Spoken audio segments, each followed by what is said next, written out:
Thuba, can you tell me whether there has been a drastic increase in the number of tourists visiting the St. Lucia area just in the last week or so? Absolutely, there's been an increase of tourists visiting this small town on the northern KwaZulu-Natal. When we came here a month ago, it was just a skeleton. You could only see animals and few cars driving around the town. But now the town is like all the accommodation establishments, restaurants are fully booked. In the morning, we started. We had a boat cruise where we also had a chance to speak to some of the tourists that expressed their excitement of being able now to travel around the country. As we understand as well that on the 1st of October, that will be the day where the international traveling will also be allowed. Now we inside this Mangaliso Game Reserve, and I understand that it's about 3-hour drive. Let me speak to Ashley, who's going to take us through about the trip. Ashley, tell us how long and what is so special about this trip? Well, this one is very special to us here in St. Lucia, as it is the main game reserve that is closest to us. Within the area, we've got so much biodiversity within the animals that it makes it unique to the rest of the country. Today we've on the sunset tour, the sunset trip, where at the moment there's not much sun, but the idea is we go for a 3-hour game drive, we stop, we have a few drinks, cool drinks and so on, and watch the sunset over the beautiful Isimangaliso area, the game reserve itself, and over the lake.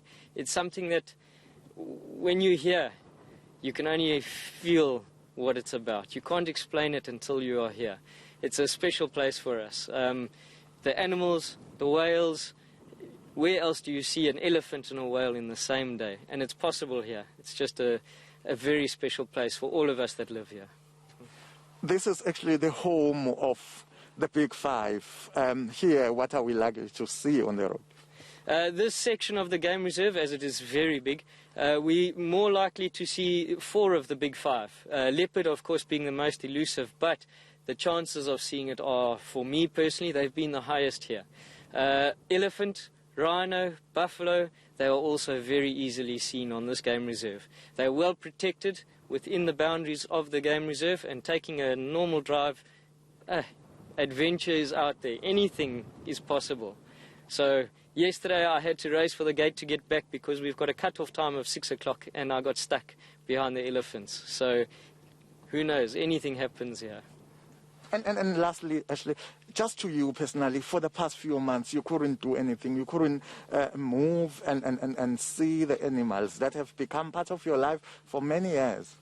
Yes, it was actually, I've been in the cities, I've done a lot of different things. And when I moved here and established myself here, to get to that point where we couldn't visit our work, we couldn't visit the animals on a daily basis, it changes a person. It really was difficult for us for the 6 months that it took for us to get back online. For some of us, a little bit longer than that even.